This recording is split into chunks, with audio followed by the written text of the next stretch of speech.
So my kids had to hop into the van. I hopped into the van. And he said, and if she goes home, I'm going to burn her family house. I'm going there now. I'm going to take this car and I'm going to buy petrol and I'm going to burn her family house. And at the time, the police that I was with in the van said, you know what? We want to take you to a safe place. Can you go and sleep in the police station? I said, I will never let my kids sleep in a police station. Why should they? Welcome to the Safe Space Chats podcast with Madam Speaker. My name is Perseverance Maremeni, also known as Madam Speaker, also known as the CEO of Self-Love. If you're joining in for the first time, welcome to the family of healing, self-love and motivation. And if you're returning, thank you so much for the continuous love and support that you are showing us as usual.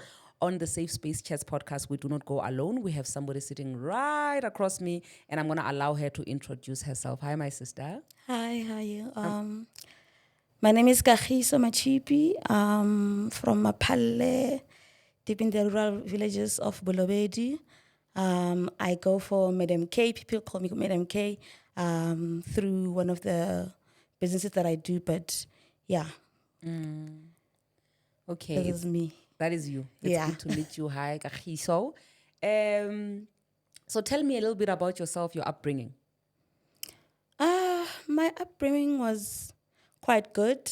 I was brought up in a family where I had both my parents with me and my siblings.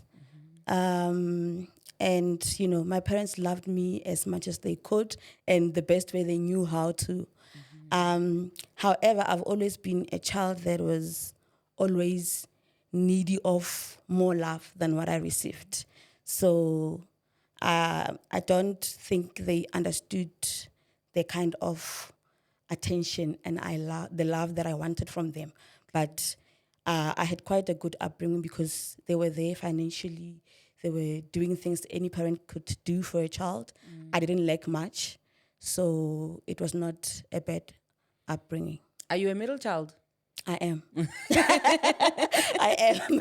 Because usually when somebody has had a good upbringing and they say the kind of love that I need, I'm like, okay, maybe when you are in between, it's more like you are like an inconvenience of some sort. Yes. So what kind of love would you say that you needed that your parents didn't understand that you needed that? Mostly, I'm sort of like a goofy person and I'm a very dirty, kind of berry person. So my parents were just strict parents.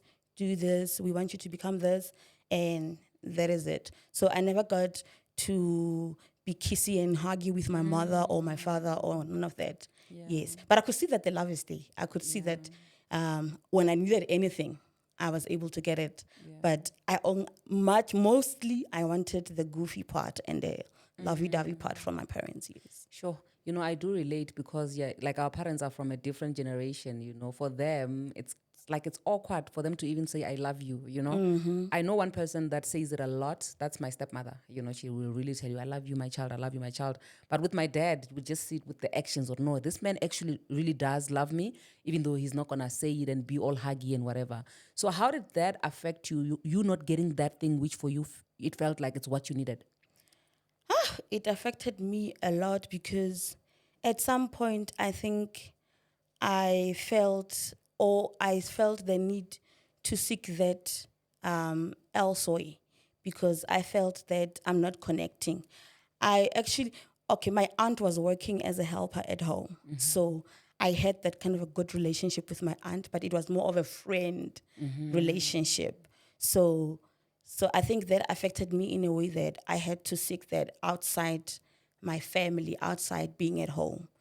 And, you know, as a teenager, outside, everybody knew me as this confident girl, this confident lady, that intelligent woman, she does this and that. But then deep inside, and when I was back home, I felt like I don't exist. Yeah. Sure. And would you say that you being able to seek that outside, did it give you the closure that you needed, or the void kept growing bigger and bigger? I think that was the biggest mistake of my life. Sure. Me looking at it right now, I can see that, you know, at that point, I should have understood that, you know, my parents are the way they are, probably because they were raised in that way. Okay. Or I did not need more validation because I can really see that they do love me. But I cannot get that from them. I should have accepted that without me having to go outside, because the repercussions of that were very, very, very bad. Because I remember in 2005, I started becoming very emotional about it, and I was not speaking out. I was not talking to anyone about it, even my aunt at the time. So if you can see my hand here, I started cutting myself.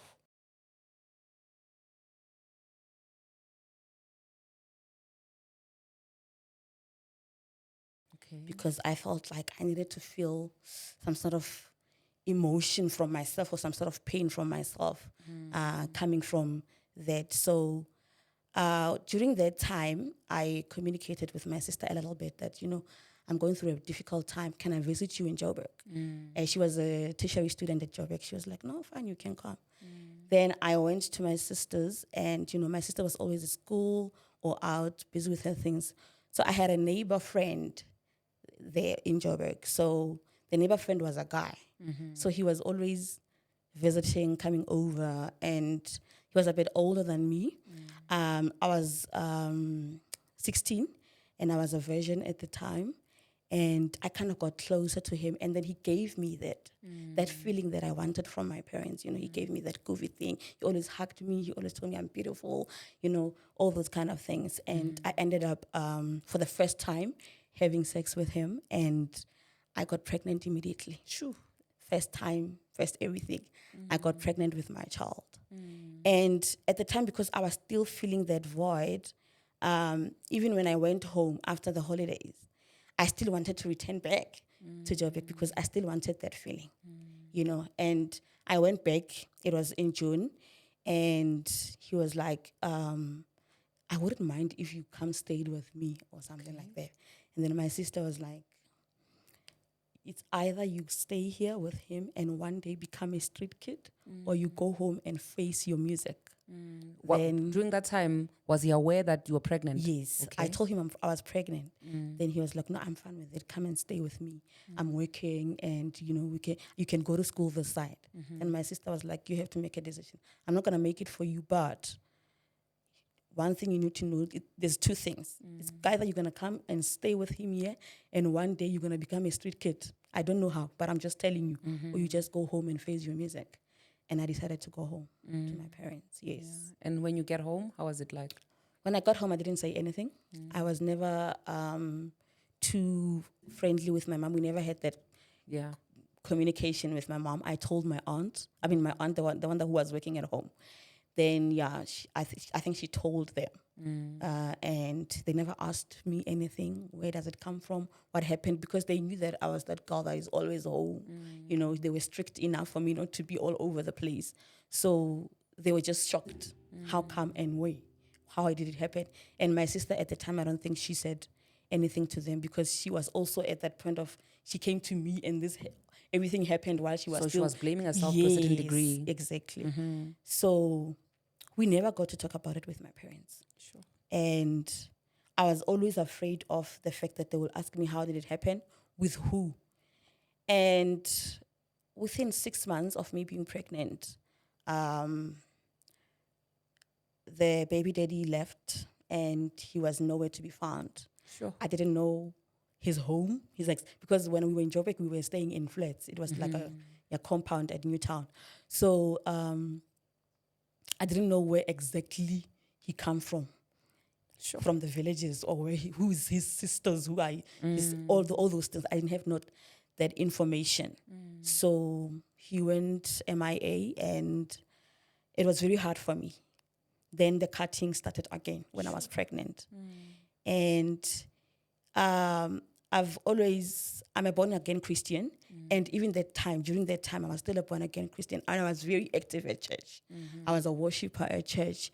So that came with a lot of embarrassment, not just for me, because my parents are also a bit influential in the village. My father was a counselor at the time. And, it was very embarrassing for me at the time, and the stigma around teenage pregnancy at the time. So it was very difficult for me at the time. And, in school as well, because I was this participating, confident woman, that confidence went boo, down to the floor because now I'm pregnant and everybody knew a different side of me. And then they kind of thought, oh, all this time we thought she was like this, but then she was probably whoring or something. So it was quite a difficult time, and I couldn't explain myself that it was my first time. I was just trying. I was just feeling loved. I was just feeling this. I couldn't explain it to anyone. I wanted my parents to know that this happened because of 1, 2, 3, but I never had that. Because you were never confronted. Because I was never confronted, and I believe that some way somehow they did want to confront me, but they felt that they're probably gonna hurt me when they do that. I remember when my mother found out that I was pregnant. She didn't say much. She just said, I'm going to take you to the doctor. So we're going to be going to see a doctor every month. So I'll be taking you with me.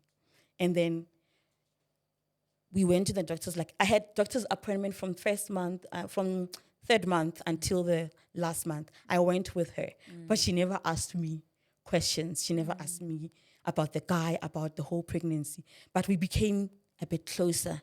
She started talking to me about herself, about who she wants to become, who she is, her love for Christ. She's now a pastor, by the way.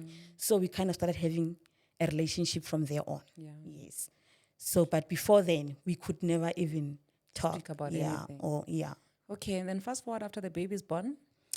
After the baby's born, my mother was very strict. So I was doing matric at the time. So I told myself, I've disappointed my parents. There's something I need to make up for it. I need to make sure that I pass my matric. And I did that. She never babysitted the situation, me being pregnant. At the time, she bought me like those baby clothes that we use for, we're not using Pampers by then. Pampers were there. She bought it. And she was like, you're going to use this at night. Okay. During the day, you're going to use this and you're going to wash it yourself. So every day when I went, they gave me like 10 rands or 5 rands something, like pocket money to school. So I reserved it for me to be able to go to the spaza and buy at least 2 Pamperses so that I don't have to wash. Yeah. So I did wash at some point, but sometimes I made that provision for myself to say, I'm not going to eat at school. I'm going to do this. So it was quite a difficult year for me. But I managed to pass my matric very well. In fact, I didn't think I would, and I did. And at the time, in January, when I was supposed to go to tertiary, my mom said, okay, I'm coming with you. I'm taking you there. And then we went there, and I went and enrolled at Varsity College and UNISA. I was studying psychology. I did a first year in psychology. And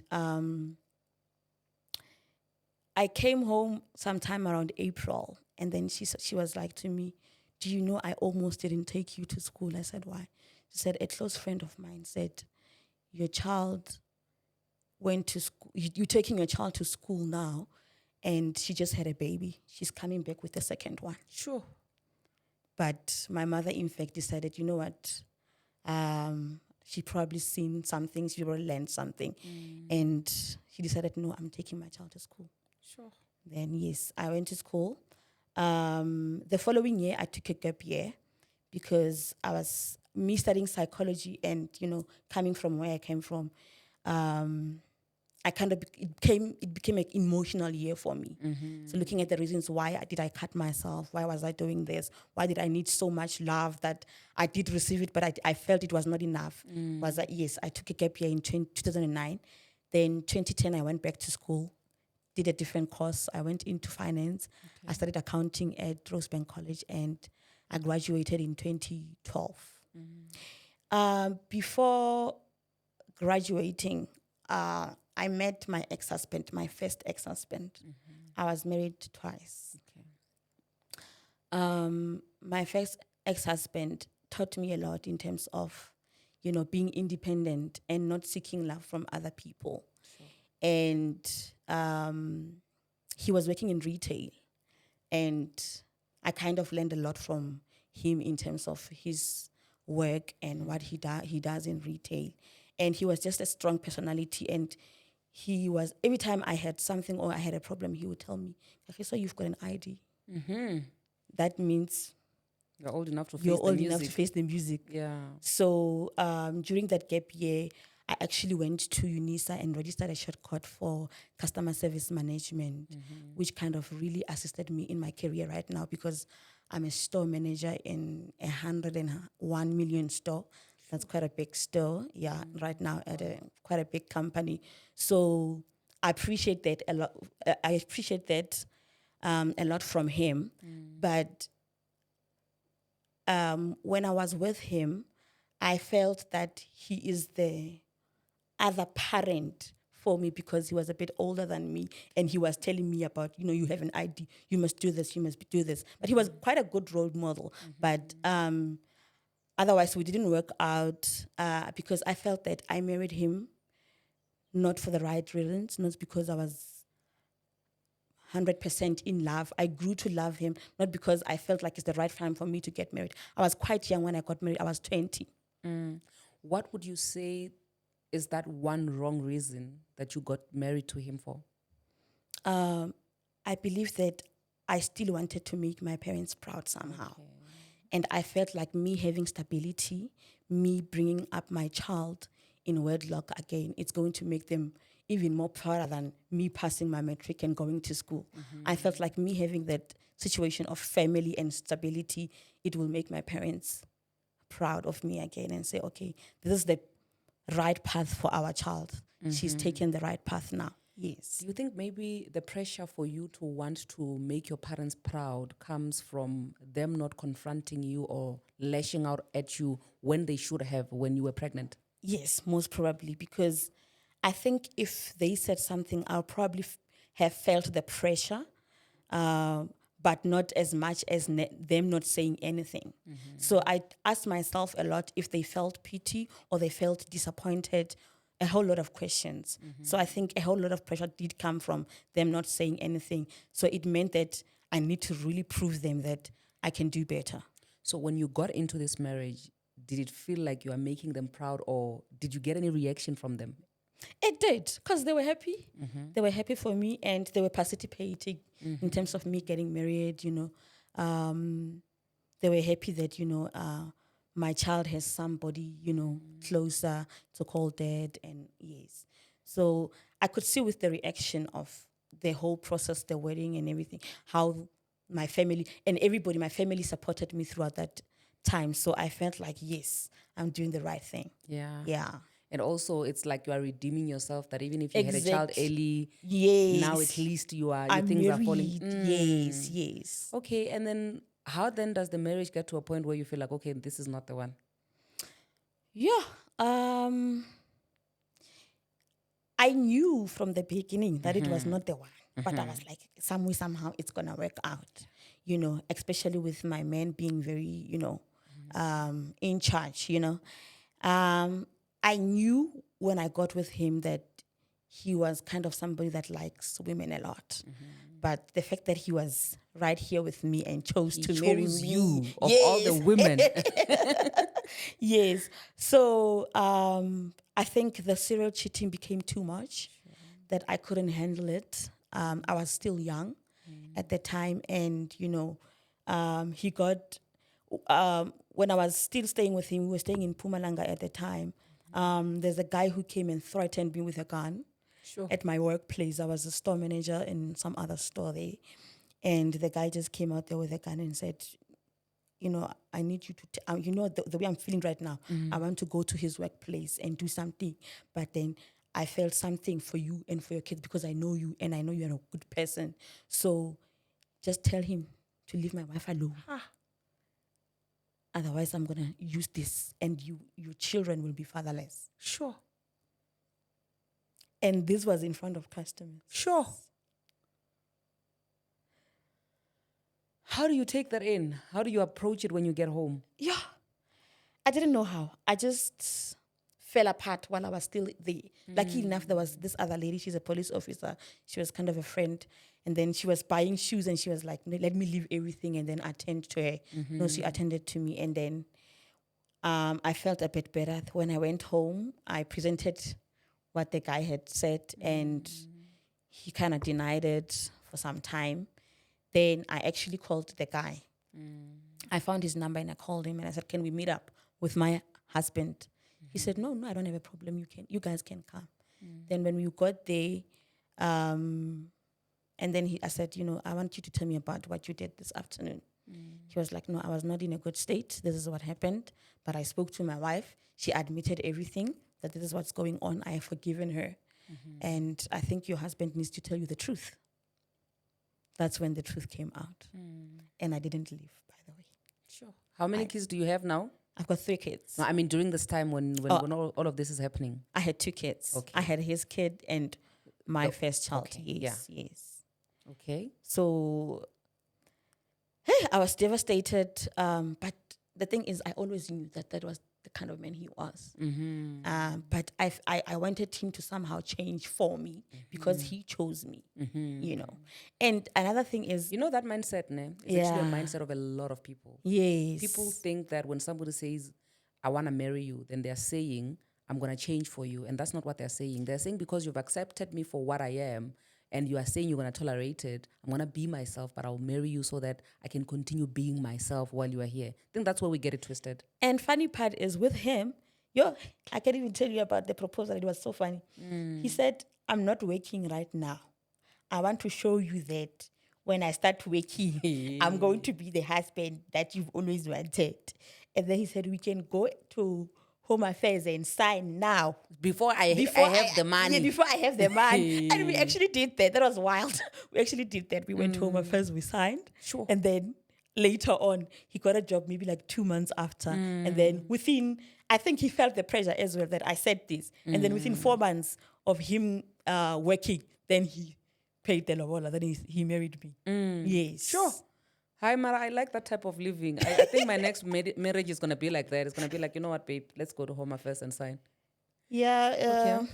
Yeah, so now fast forward to after you finding out that the serial cheating is getting worse. Then I decided, okay, because I'm not feeling well, let me try to go home and spend time at home, maybe at church with my parents and see how that will be. And I marketed myself. Then I went to work at home. So when I was working at home, I said to him, I'm giving you an ultimatum. If you still want this marriage, you'll come home and work at home. Is he and also then from your area? We come from the same village, yes. So he said, no, I'll come back. Instead, he went elsewhere. He went further, even further. And when he got there, he continued with his life.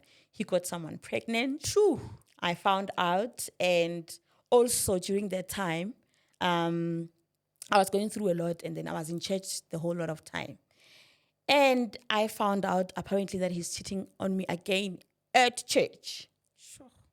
And my partner was not going to church before he met me. He started going to church after then he we found met. his pillar of strength. Then he found this pillar of strength there, and somebody else is pregnant somewhere else. Then there's 3 people that he is with. And I said to myself, you know what?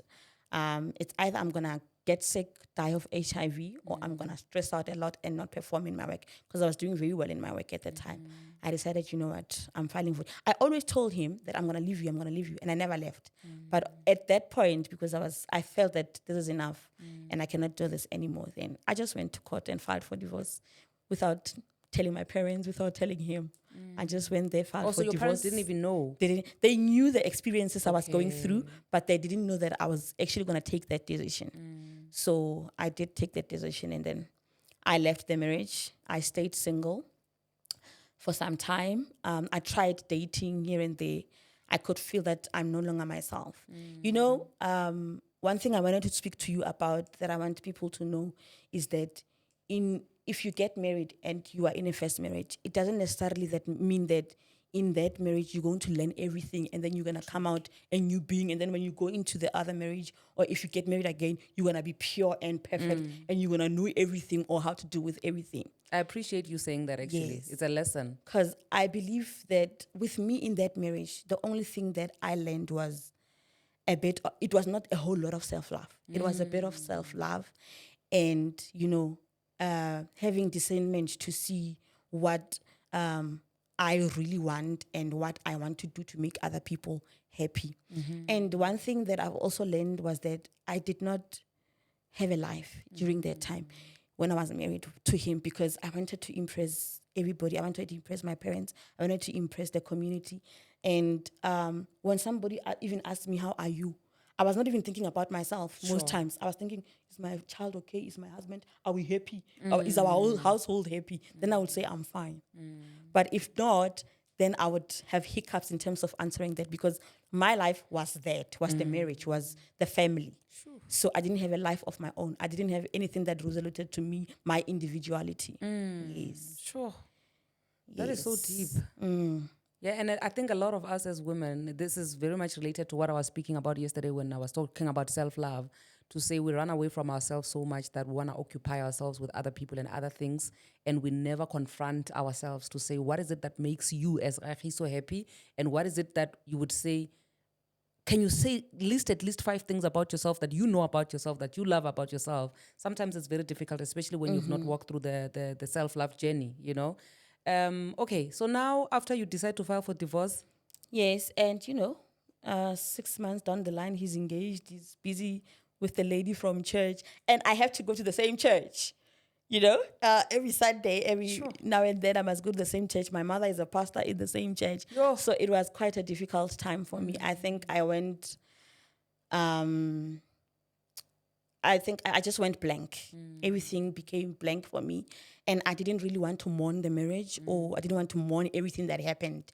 I just started living my life, going out a lot with friends, being happy with everything around me, but myself, taking care of my kids, all of that.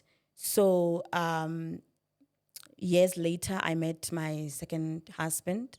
Remember, I had not really dealt with everything that happened in my first marriage, or dealt with myself and my character and what things I want in my life. So I meet this guy, and he seems to be cool.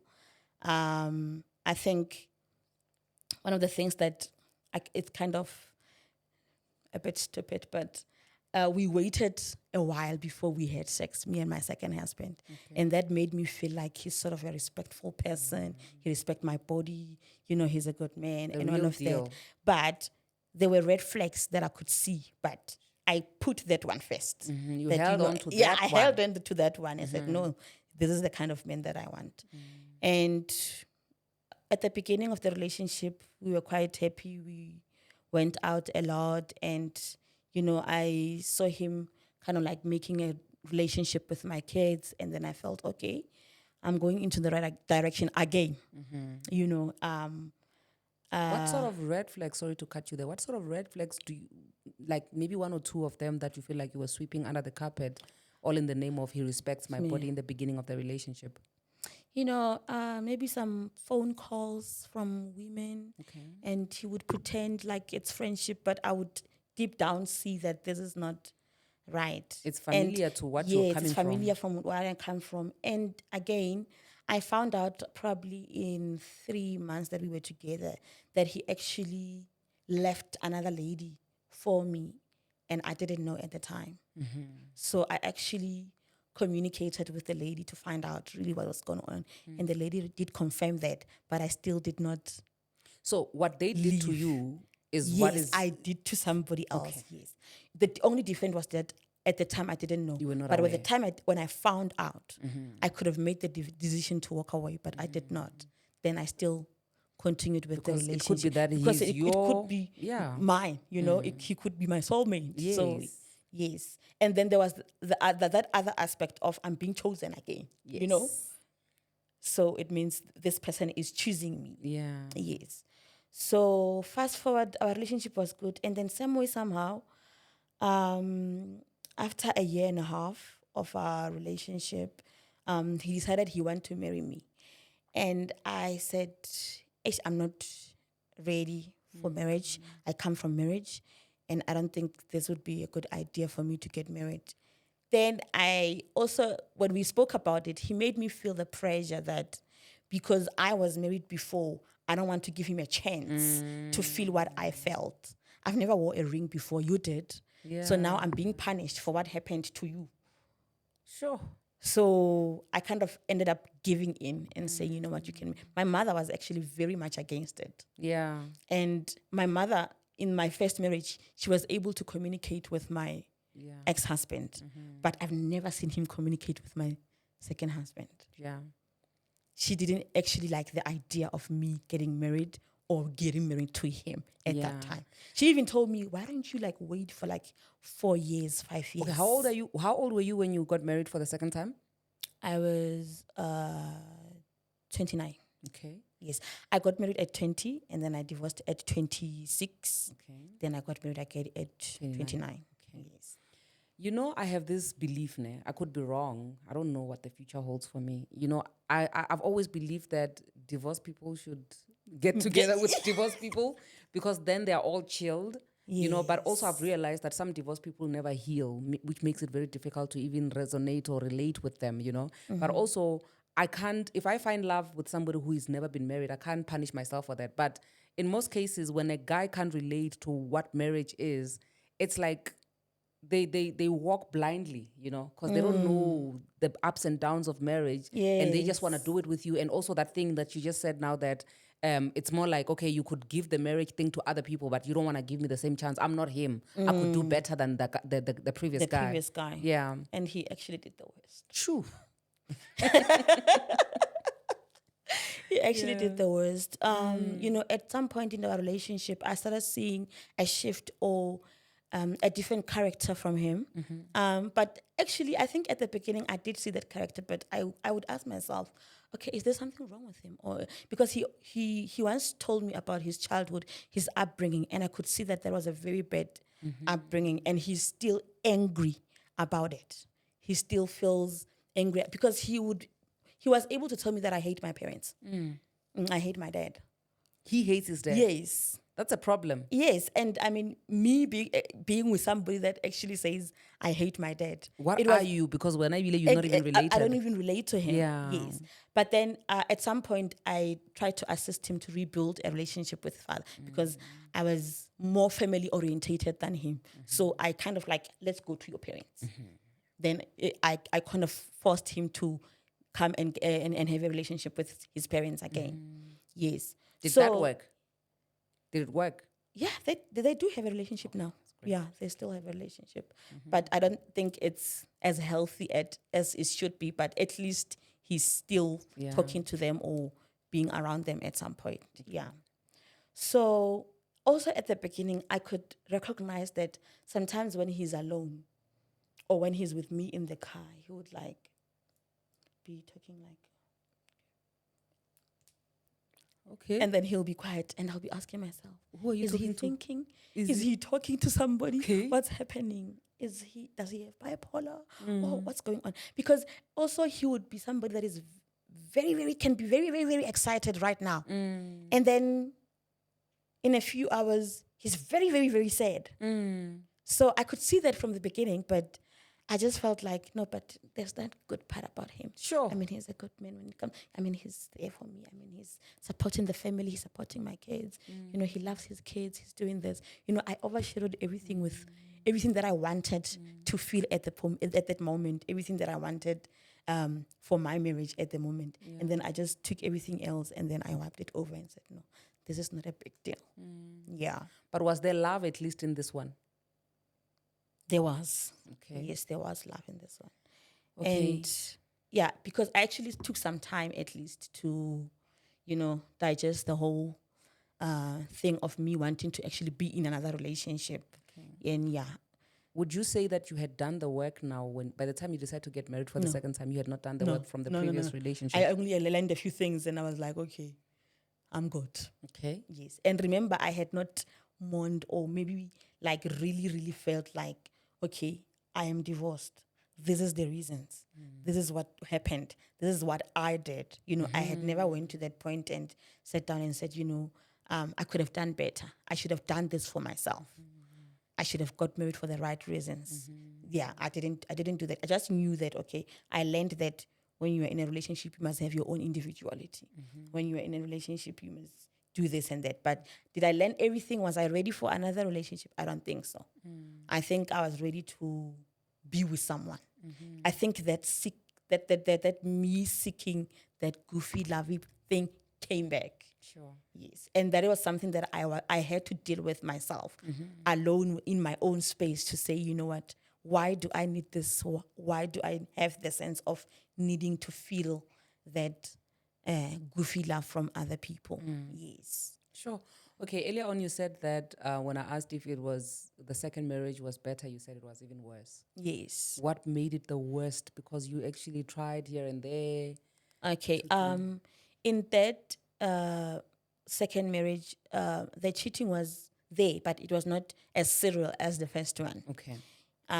But at some point, the relationship got very toxic, and I could see that this person is becoming a very different person, especially towards me.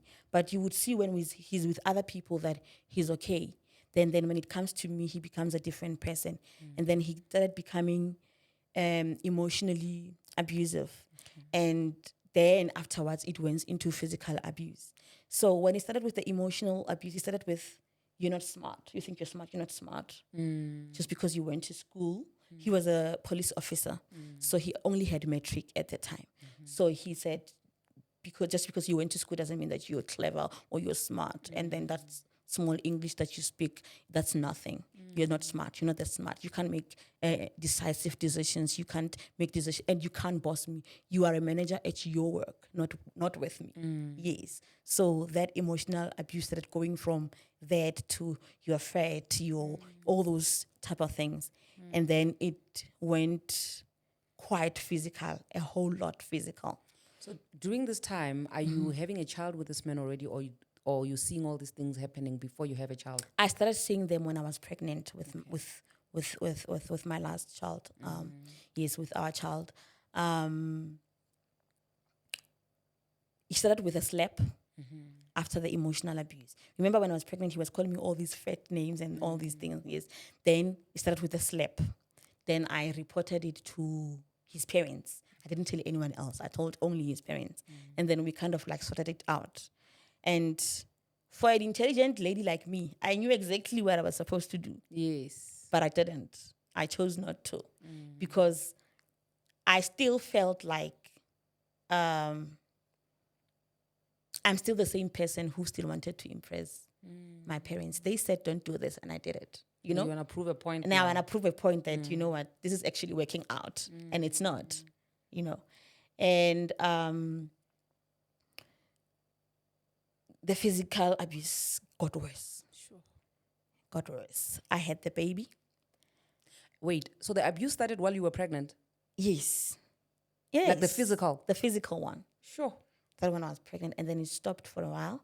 Then I had a baby.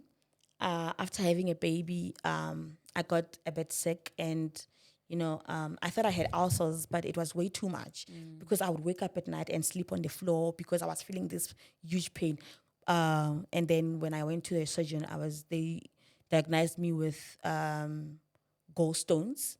So I had an operation, and then they removed my gallbladder. Okay. 2 days just after I came back from my operation, he hit me with a brick. Like a whole brick. Yes. So what happened was, it was around about just that time of COVID, but going to the end of it. And then everybody was supposed to be home by at least 11 o'clock, 11 p.m. And around 11 p.m., he was out and about, and he was out with my car at the time. So I was worried about insurance and if something can happen. So I called him. So when I called him, a lady answered the phone. She said, I mean, this person, if he wanted to be home with you, he would be. So stop calling, my friend.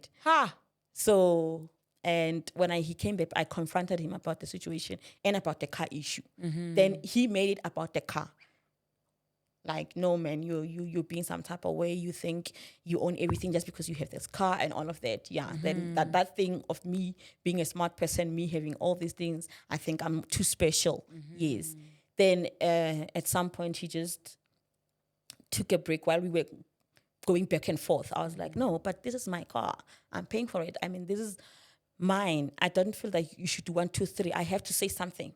And then he just took a whole break, and then he hit me. Lucky enough, the operation was in front. I managed to move, and then the brick hit my back. So when that happened, I approached, I went to the police station in the town, and I explained it to his boss, and I said, this is what happened, and I'm afraid I think this person is becoming too abusive. And can you confiscate his firearm? Because I sleep with this thing every day. And, it was not in a safe at the time.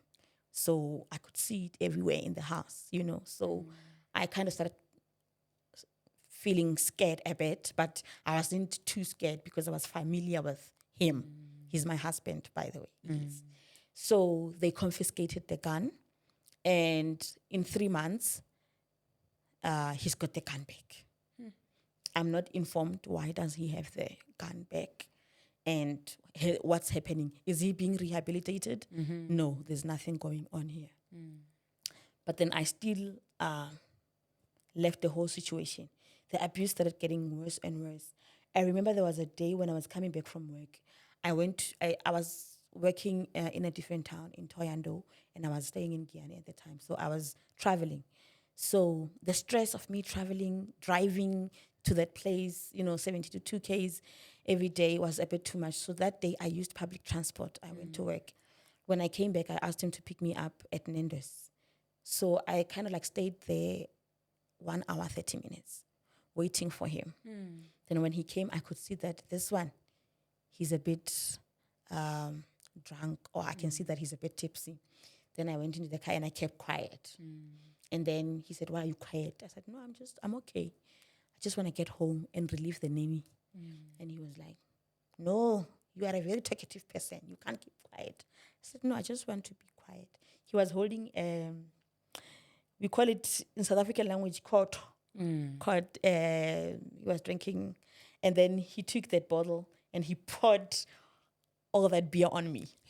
And I'm coming from work, I'm all that smart, I'm in heels, and he poured that on me, and I actually got very angry, and I decided, okay, let me get out of the car. I said, "Stop the car, let me get out." He didn't want to stop the car. I kind of tried to open the window.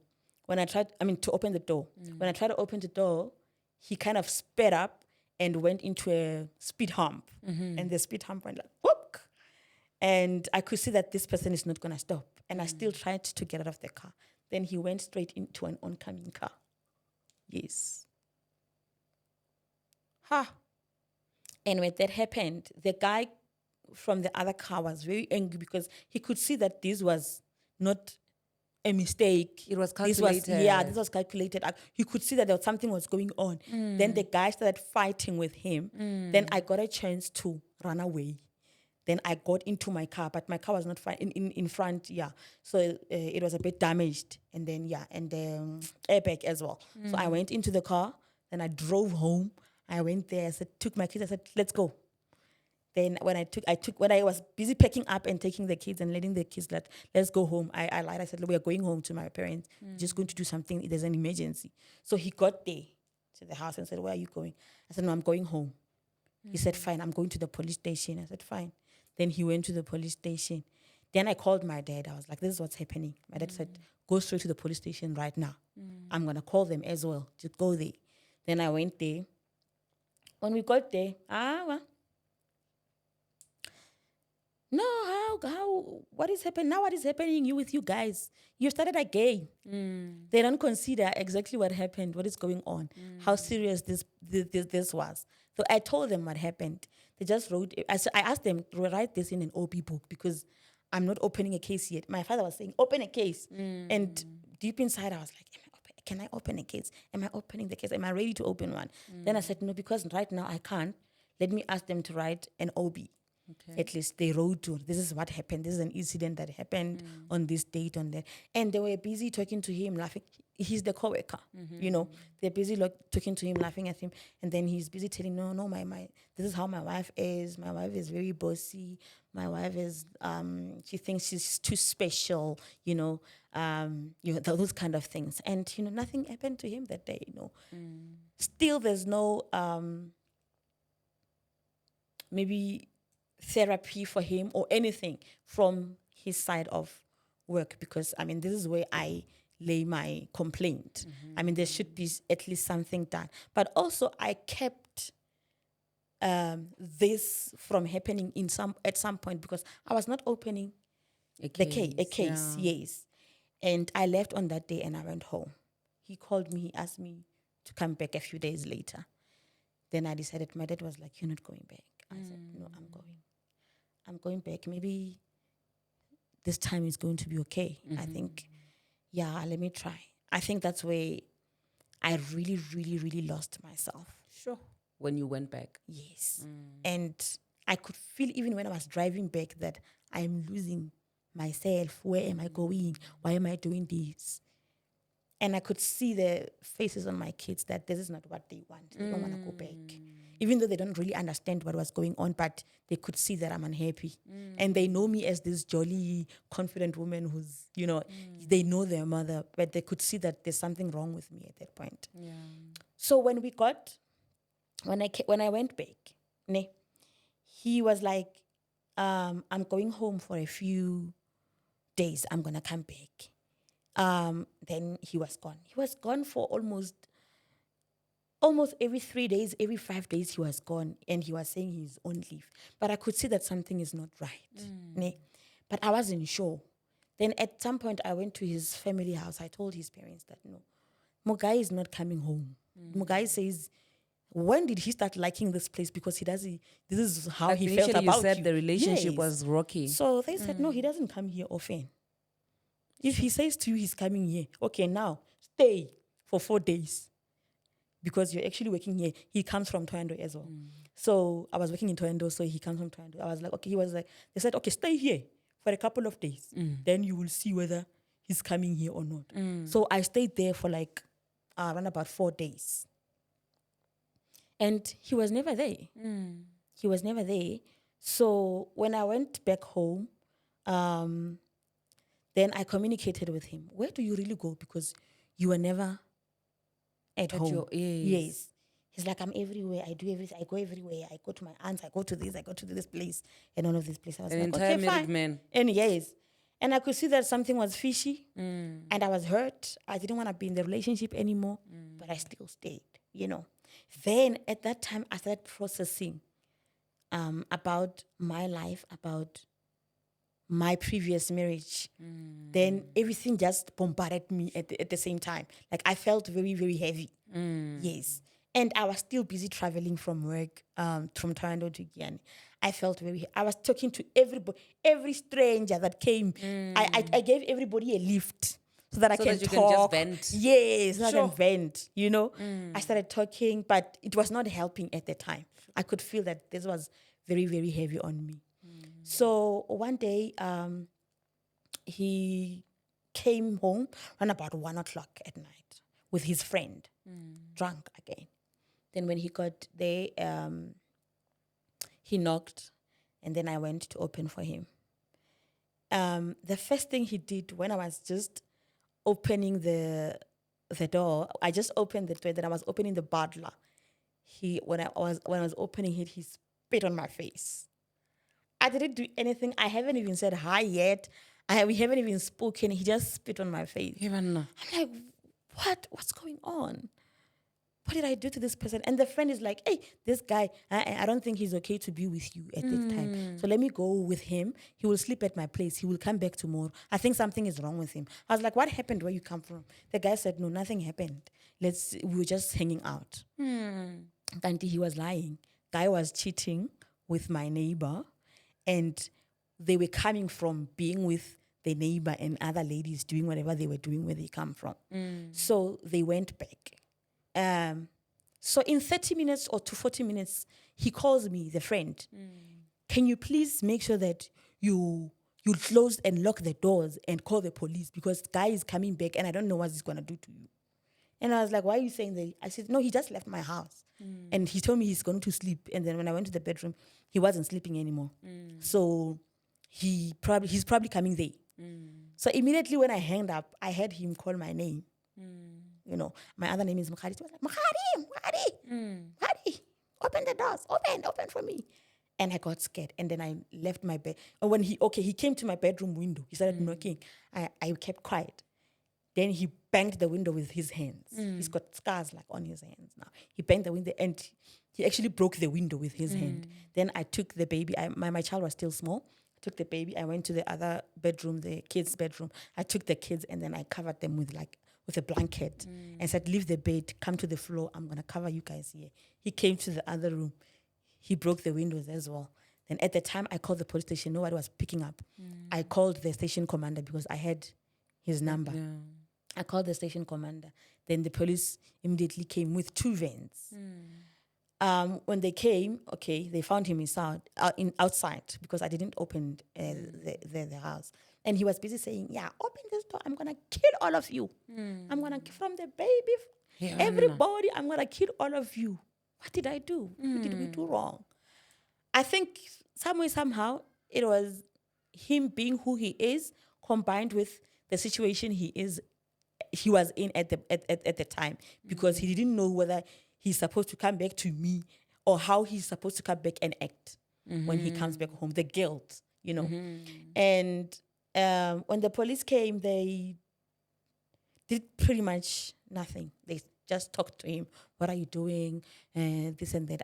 I told them, okay, can you please ask him to at least leave? I will come to the police station in the morning. My kids need to rest. I want to rest. I'm actually supposed to be going to work tomorrow. So can you please at least let him leave? They couldn't. He said, I'm not going anywhere. They didn't do anything about it. They actually said, I must leave. Because now things are getting too tense and he's going to do something that they're holding guns, they're there, and they're saying that he's going to do something to me. So I must leave. I must take the kids. And I remember taking the kids, I had to take nappies. I had to take, just took everything and put it in a black plastic, everything in one black plastic. And me seeing my kids hop into that van, that police. I actually wanted to go with my car. He said, she's not taking this car anywhere. This is our car. We are married. She's not going to take it. And you guys are not going to do anything about this car. This is my car as well. So she can't take it. If she's leaving, she must walk. So my kids had to hop into the van. I hopped into the van. And he said, and if she goes home, I'm going to burn her family house. I'm going there now. I'm going to take this car and I'm going to buy petrol and I'm going to burn her family house. And at the time, the police that I was with in the van said, you know what? We want to take you to a safe place. Can you go and sleep in the police station? I said, I will never let my kids sleep in a police station. Why should they? Take us home. He said, no, I don't think your home is safe right now because of what he said. We don't know what he's going to do. So let us take you somewhere. I said, he knows my friends around. But I said, no, I have this other friend in Kapani and that he doesn't know where she stays. So let's go there. I mean, we drove all the way from Guyana to Kapani. And then when we got there, my friend just stays in a one room. She's working there. So I took my kids there and we slept there, in one room. She didn't even have more blankets. So what happened the following day was, because the station commander knew that the incident happened, he asked me, like, where are you right now? Then I said, this is where I am. He said, I'm going to send some people from the police station in Kapani to come and assist you because you are far now. I said, okay. The police came and then I went to Kapani police station. When I got there, honestly speaking, the station commander there, she was a lady. She spoke to me woman to woman. And at the time when she was speaking to me and saying, you can't do this to yourself. You can't let this happen. This is not healthy. This is a police officer, for God's sake. He must be arrested. You must open a case today. Because literally, you are tying their hands exactly with not opening a case. Yes. And at the time, he's calling me, his family is calling me. I'm getting confused. He's begging, this is what she's saying. She said, no, I'm going to give you time. But if you walk out of here or you just walk out of this situation, I have another person who's lying in hospital because of this situation. And you are holding on to this. Do you really know what this has already done to you and your kids? I was like, yeah, I understand. I'll see what to do about this thing. Still, I couldn't make up my mind. I don't know why. Is it self-love issue? Is it me still wanting to be in the marriage? Is it me loving him? Is it?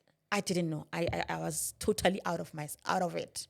I just want to say in passing that a big shout out to the female police officer or the station commander, and also I wish we could have more women who can openly speak Yes. and be fair and just, to the justice system, and not say, because this person is my colleague, because this person, they should just say, listen, this is what is going to happen to you, and just give you the reality of what is going to happen if you don't do the right thing, or if you don't open a case to protect yourself in the future. In the future, yes. So I left the place. I asked him, if you want me not to open the case right now, just leave the house. Let me come back to the house with the kids and you leave. I don't know where you're going to go, but just leave.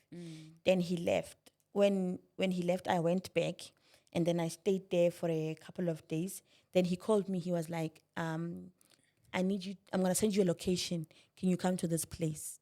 I said, I'm not going to come there alone. He said, no, you can come with my friend Nazim, some Indian guy. He was our mutual friend.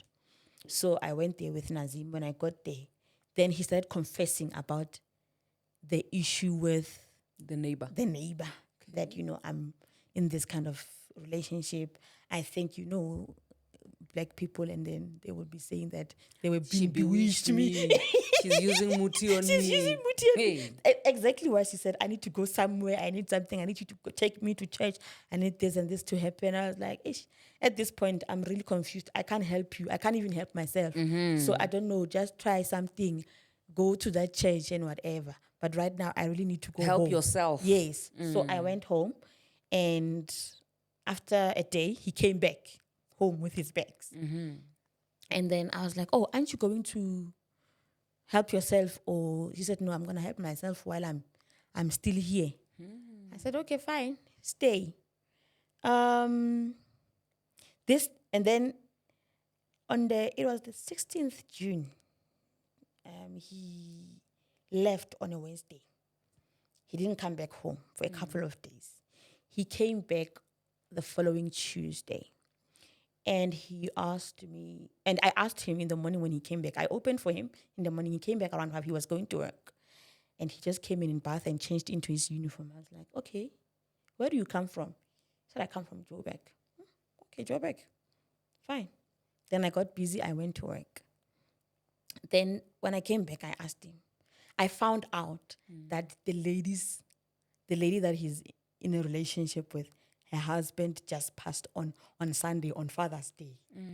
And he was not, I remember, he was not home because it was Father's Day that weekend. He left on Wednesday and came back on Tuesday. Then I went to ask him again after I heard that the lady's husband. So the lady that he was having an affair with had a husband. Okay. Yes. So her husband was apparently in the process of wanting to divorce her. She had served her with divorce papers, but because he found out that the younger child is not his. So they were just going through their own thing, but he had not divorced her yet. So I found out that he was killed. He was actually stabbed and thrown somewhere, and the car was stolen, and nobody knew who did that. So I asked him, oh, when are you from? Joburg, Konji, this weekend. He was like, no, I'm from Venda. I went to Venda. I was like, no, but you said you were in Joburg the other day when I asked you, and this person's husband now passed on. Sure. What happened? What really happened? Then he started getting angry. Sure. Then I called this other friend of mine when I went to work that morning when I was at work. So I think he and that friend of mine spoke. And then he started saying, I'm accusing him of killing somebody. So when I went back home, I didn't find him. And, when I asked that friend of mine, she was like, no, I don't know. He was just asking me questions about this and this and that. And at that time, I started becoming very afraid. I became afraid of the fact that he was abusive, and this is happening. Somebody just died. I don't know what's going on. The following day when I went to work, I just collapsed at work. Sure. I collapsed at work. My BP was on about 200. Sure. So the ambulance took me to hospital. In fact, before I got to the hospital, I found out that actually my mother called the ambulance and said, can it wait at Malamulele for her? And then when she got there, that's how prayerful my mother is. I'm very thankful. I know Jesus today. I know I'm where I am today because of her. She stopped the ambulance and she prayed for me. While I was in the ambulance, she opened and she went inside. She prayed for me. And then she said, you can guys go now. Then I left. unconscious at the time. I woke up maybe around about midnight at the hospital, and I was thinking, I remember myself being at work. Why am I not at work? What's happening? And I didn't know. Apparently, I had a TIA. It's a minor stroke. Sure. I had a minor stroke at the time, and things was very tough. You know, immediately, the next morning, my mom said, "Are you still coming back?" She looked at me and said, "Are you going back?" I said, "No, I'm not." She said, "I'm going to take your things. Do you allow me?" I said, "Yes." My mother went to Guyane, took my kids, took my nanny, took everything that I owned. She went home. Then when I was discharged from the hospital, I went straight home. Did I think about still opening a case? Every single day. Do I still think about it now? Every single day. So That's what, if I may ask, Guru, what has stopped you from opening the case? Really, I think I just felt like I think I have a problem with dealing with my issues. Okay. I have a problem with dealing with things that I let happen. So I believed that the whole process was going to make me go back to the situation of me having to deal. I still struggle a lot with dealing with issues that has affected my life. I don't know what's the struggle. I don't know what I see in myself. Everybody keeps telling me that I'm this wonderful woman, I'm this beautiful woman, I'm intelligent, I'm good at my work, I'm this, But sometimes I don't see it. Most times I don't see it. Most times I don't feel it. And I have a difficulty with looking myself in the mirror and say, "This is you. Thank you, Who sis. are you? What's wrong with Take the you? tissue then. What can you let happen in your life? Who are you?" Sometimes when a person tells me you're beautiful, I look at myself and I would look at another person and I was like, "But they're too beautiful. They're more beautiful like me." For example, I can give you an example. In church, like I told you that I've been a worshiper at church for the longest, but I actually find it hard to do it. I get forced. The pastor, my apostle, knows that I can sing and I can worship and I can be in the realm of the spirit and be, people will be crying, there'll be sorrows, but I don't do it. He even forces, he will call me, "Kagiso, come to the front and sing for the people." And the reason why mostly I don't do it is I look at myself and I feel like I don't do it well enough. I'm not, and when somebody else sings, I'll be like, "Yo, they're so good. These people are so good." There's this one lady who came to my house one day.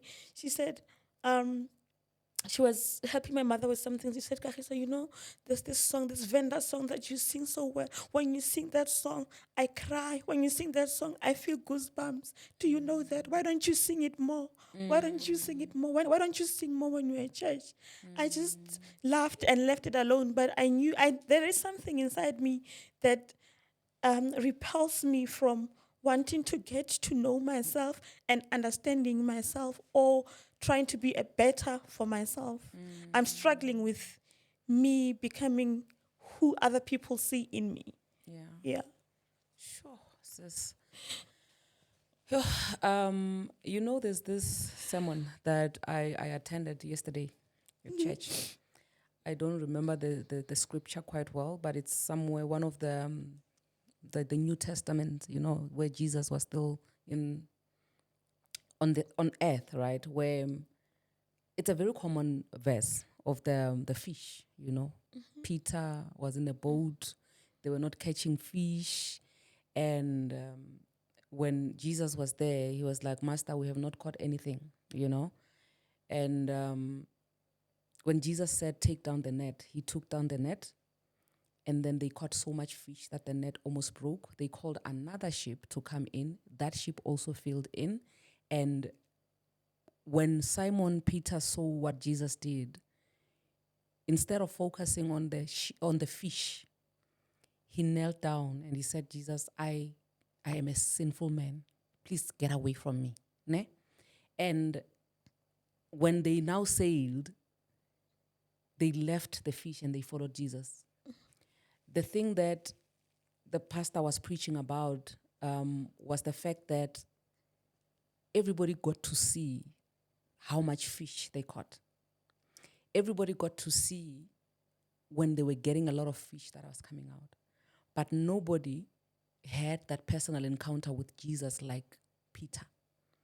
Because people who were coming to catch the fish didn't know that Peter actually did it because of the instruction of Jesus. So it was a personal miracle for Peter. It took Peter's faith to say, because you, Lord, you, Master, are saying, I must do it. I will believe in you and I will do it. But because that encounter was a one-on-one, a lot of people have benefited from it, but it took one person to actually say, with my faith, I'm going to do according to your will, and those are the results. But the one thing that actually got to me was the fact that he was talking about how when you have seen the goodness of God, you no longer focus on how much blessings and the miracles that he has done, but you focus on the fact that if my God can actually do this for me, then this is the God that I want to serve for the rest of my life. So I feel like this relates so much with what you are sharing with me about yourself right now. To say the same thing that Pastor Obi, I love him so much. The same thing that Pastor Obi was saying yesterday when he said that your encounter with Jesus or your encounter with God, it's a personal thing. You don't need to hotspot other people. You don't need other people to validate for you to say, have you seen what Jesus has been doing? Everybody saw what Jesus was doing, but it had a different impact for different people. What it did for Peter is not what it did for all the other disciples who were there. For other disciples, it was just a matter of, okay, this one went and threw the net for the second time and it came up with a lot of fish. But they were not there when Jesus was saying, according to my instruction, I'm saying, take the net down. So that miracle was a personal one. And the development and the conviction that came with it was a personal one, because it made Peter have a personal conviction. I am going to now follow you because of the miracle that you showed me. So in as much as we are seeing the same thing, we all view it from different angles. So I need you to understand that your assignment in this life is not going to be a group work. Yes. Your assignment in this life is not going to be based on, well, perseverance is validating me to say I can really sing. My apostle is actually validating me that I can really sing. Your personal encounter with God, or you being able to carry out that which is on the inside of you, it's going to be personal. It's going to be between you and your God, and nobody has to make sense of it. And it does not even have to make sense to other people. Yes. I need you to get to a point where you allow God to be in your life for you and forget about the spectators. Yes. And as you're saying, I resonate because when I'm alone and when I'm worshiping and when I'm praying and when I'm talking to God, I can feel his presence. And honestly speaking, me being alive right now, it's the grace of God, because he has saved my life so many times. Yeah. I could have been gone by now. Even now, I was telling Kanya that I just came out of a stroke now. I'm recovering from another stroke. I'm recovering from severe stroke now, not actually the minor stroke. So I have seen God's grace too much that I should be now serving him with all my heart, because I know that's my purpose. That was what I was born to do. So I resonate that my relationship with Jesus or with God in my own space, I feel comfort, I feel love, I feel strength. But once I go outside there, then I feel there's a sense of invalidness that comes with me. I don't know if it's because of everything that has been happening or me not dealing with that issue of the love thing when I was young.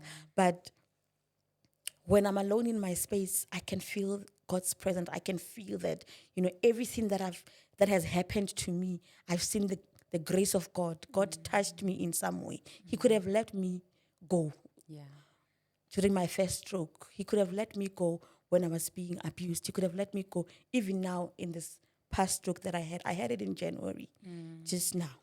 What happened that led to you getting to have a second stroke? Since the first stroke, my life has not been the same again. I started developing high blood pressure, and I emotionally was not the same anymore, and psychologically as well. And I kind of a lot of time dealt things with myself, probably because I studied psychology a bit, and then I felt maybe I know much. But I got to a point where I thought I can do it with me, just me and God, without me having to see someone or getting assistance. Maybe I can do it. But I kept falling apart and falling apart. I think after the first stroke, I had breakdowns twice. I went to a psychological hospital twice before this stroke, yes. So I was diagnosed with severe depression and severe anxiety. And I experienced panic attacks at some point. But before, they were not as much as they are now. Yes. So I continued seeing psychologists and psychiatrists. But this time around, I was not stressing. I did not have a lot in my personal space. Maybe in my workspace, I was dealing with quite a lot. But I just fell. I collapsed as well at work, and I ended up in hospital, and it was a severe stroke. Sure. So I'm still right now recovering from the stroke. Yeah. You know, I feel like there's a lot. There's so much. You know, there is so much that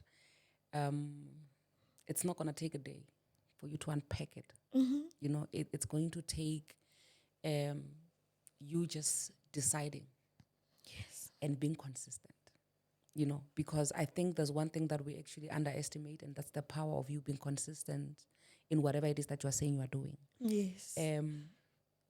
I feel like for the second marriage, it's still very much recent, it's current, so much that you have not even taken it in, you know. Not yet. And that's why for me, I feel like somehow, maybe even saying you want to open that door where you want to now start fighting, you want to now open cases and do this and that could be the end of you, you know? Yes, yeah. Because literally, I feel like you're on survival mode as we Mode, speak. right? Yes. You understand what you mean? You understand what I mean? So I feel like right now, what matters the most should be you surviving. Yes. Because right now, I'm at a point where I can't even afford an argument. When I get into just a small argument, it feels like I'm literally dying. Yes. I cannot even afford a small argument right now. Yeah. And I've been trying to put myself in situations where I avoid that a lot because I am on survival mode. Yes. I feel like I'm on a death penalty. Yes. Where I should be focusing more on my relationship with God, me serving that purpose of me worshiping, you know, that's just what I'm looking at. And it's funny because I don't think I can be able to avoid arguments for the rest of my life. True. So some way, somehow, I'm gonna need to pick up. Yeah. I don't know how long it's gonna take. Yeah. I don't know how long it's gonna take. I just wish God can somehow keep intervening, that I keep doing better. I keep, you know, having that or trying to have that relationship with myself where I can see where I come from and where I need to go and what I need to do forward with myself and with my emotions and my needs. You know what I feel like? I feel like you need to rest, right? You need to rest in a sense that all the tools that you've been carrying, fighting for survival, it's time for you to just put them down. It's time for you to put them down because I feel like you need to be aware, look around you, and tell yourself that I am safe now. It starts there. You really are safe now. You don't have to fight. Even if, let's say tomorrow, you were to say, okay, now I've regained my strength, I'm ready to fight. You don't have to fight anymore.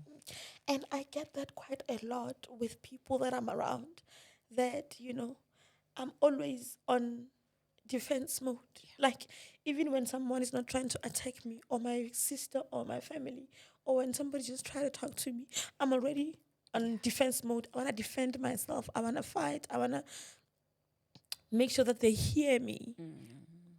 Yeah. I'm ready to defend myself and say, I'm not wrong. You are. I'm not. No, you can't hit me. And they're not even hitting me. They're not even hurting me or trying to hurt me. Yeah. They're just talking to me. Yeah. And I'm already being defensive. Yeah, I understand. Because if you've spent so much time fighting, Mm-hmm. you know, I think also that's contributing to you having, it's like you're exploding in a way. Because Mm-hmm. if you've been used to fighting all this time, when you don't have to fight anymore, it's like the frustration of what is there to do now because nobody's fighting me. I need you to just acknowledge that you don't have to fight anymore. Acknowledge that you are safe now. Acknowledge that when you let down your tools and you give yourself time to rest, when you get up from the rest, you start working on yourself. And I need you to be patient with yourself. The type of patience that I need you to give yourself is the patience you've been giving other people when you've been giving them so many chances and they've been failing you. Mm-hmm. The number of times that you have allowed people to have so many shots at breaking you, you need to give yourself that number of shots to work on you. I need you to be patient with yourself. Yes. I need you to say, if this person, I gave them 10 chances for them to do this to me, then I can surely give myself 11 chances to actually work on myself. Mm-hmm. So you need to be very patient with yourself. That sensitivity that you are saying you are sensitive now, you need to be sensitive to yourself first by not beating yourself up for the things that you allowed in your life. But the fact that you are here now, it really shows that God wants you to be here. Yes. God wants you to be the living testimony that you are. So you need to be easy on yourself. Like I always speak, you know how I always speak about this self-love thing, and I say, you know, we always give people so many chances. Yes. And we show people so much love that we can't even show ourselves. Mm-hmm. I need you to collect all of it. Collect all of it. And when you collect all of it, you don't go to war already and say, listen, I'm ready to fight, I'm fetching myself. No, you're tired. Rest. Rest. Rest. And when you are resting, let me tell you something. I don't know if maybe you've ever been in a situation where you don't sleep much. You don't sleep at all. Yes, I have suffered from that. I actually, coming from, anxiety. Yeah. I hardly sleep. But now with the medication and the assistance that I get, I am able to sleep now. I need you to take that and use it even in your day-to-day life.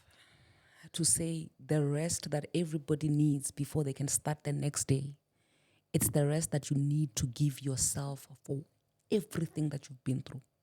You've been through 3 lifetimes already. Mm-hmm. You need to rest.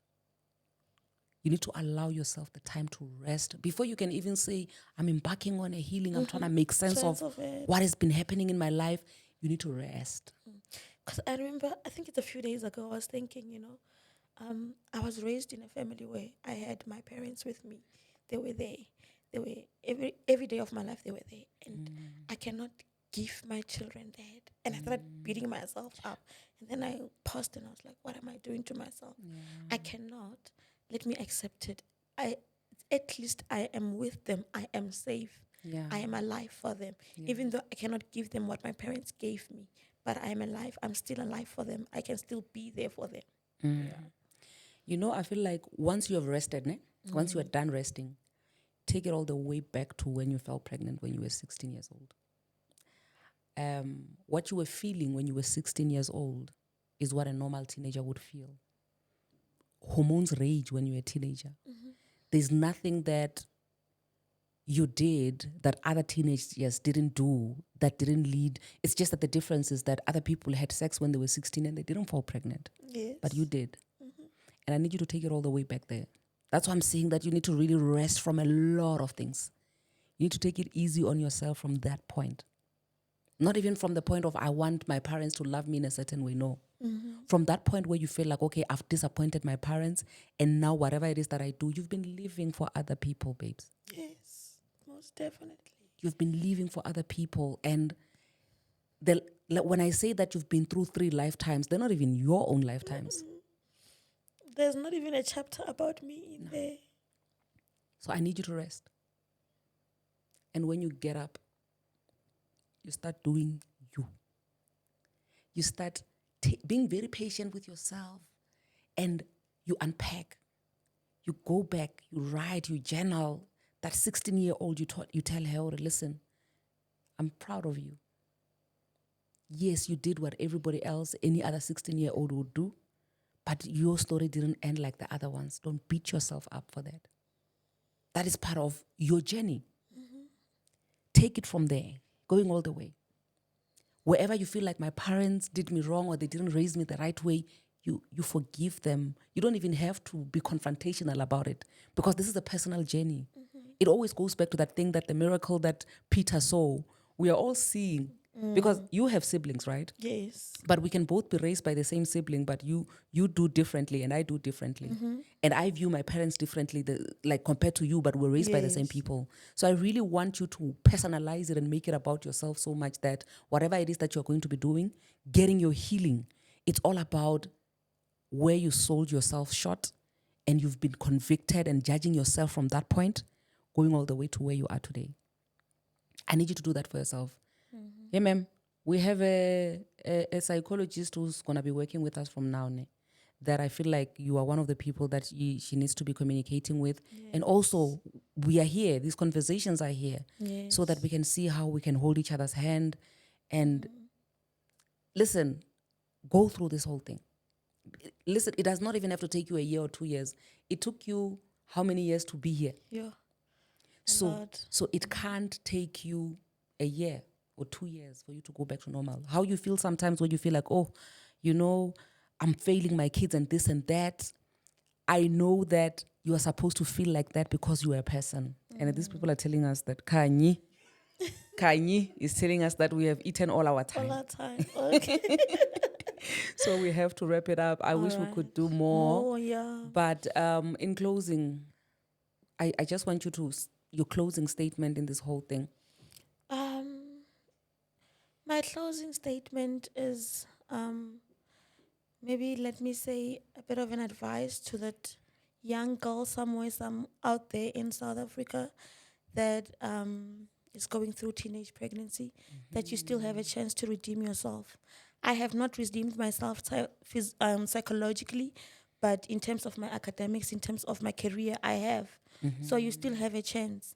And to that woman who's out there being in an abusive relationship, you can still get it alive without having to go through a stroke first. You still have time. You can do it. You don't want to get to a point where now you are physically impaired or you are in depression or you are sick. So now I think to everybody, every woman out there, just stay strong. And, even though we go through all these things, we go through them because God is leading us somewhere. I think this is also something that was probably meant to happen for me, to tell my story to somebody, to say, I can also do it. If she has done it, I will also do it. Sure. Yeah. If she's in a process of healing, I can also heal. Yeah. Yeah. Oh, thank you so much. Thank you. And I brought you something here. Oh. This is a gift from me to you. My sister. It's my eyelashes. That's my brand. They're called Madam K Lashes. Okay. So, just for me to say. Thank you so much, sis. Thank you for your advices. There's a small message I wrote there. I want to read it. Can I read it yes, on camera? Can read it, yes. Thank you so much. Sis. I actually don't receive gifts a lot. Guys, I don't receive gifts a lot. Ne? Please gift me. Yes. From Madam K to Madam Speaker, women taking up space. You went to a multiracial school, ne? The way you write is like the way my son writes. Like, what do they call this type like of writing? They write like doctors, these people. Thank you so much, my darling. I really appreciate this, and I wish you all the best. Where can people get you if they want to support your business? Okay, I have an Instagram blog that's Madam K Boutique. Okay. So I sell clothing and eyelashes there. Okay. Yes, that's where they can get me. Madam K Boutique. Yeah. Also on my number 071 603 3586. Okay. Hi guys, with that being said, also, hey, before I forget, this episode was sponsored by Send Studios. Guys, you know Send Studios, even when I go to Paris, I'm taking them with me. I don't know, they must make a plan where the kids are going to go because they're coming with. Big shout out to E2 Hair Studio. I'm also going with E2 Hair Studios to Paris. And a big shout out to Crowned Lioness for always dressing me up. A big shout out to Hydro Quench. Yes, guys, when we are speaking like this, we really need some water just so that we can, keep ourselves hydrated. More than anything, guys, this one is very much unusual, but I want to send a big shout out to Kanyisile Ngobese. This woman, she can make me cry, guys. She's literally been carrying me. She makes me look good. She makes the brand look good. A lot of people who actually, I'm actually getting emotional speaking about it. A lot of people who actually try to get to me, they say she's the biggest gatekeeper of all time, but more than anything, she's the most professional person that I've ever worked with. It's not like I've worked with a lot of people. God has just blessed me with her. She's been the wind beneath my wing, and I thank God and I appreciate her for that. Thank you so much, Mama. With that being said, thank you so much, guys. I'll see you on the next one. I love you.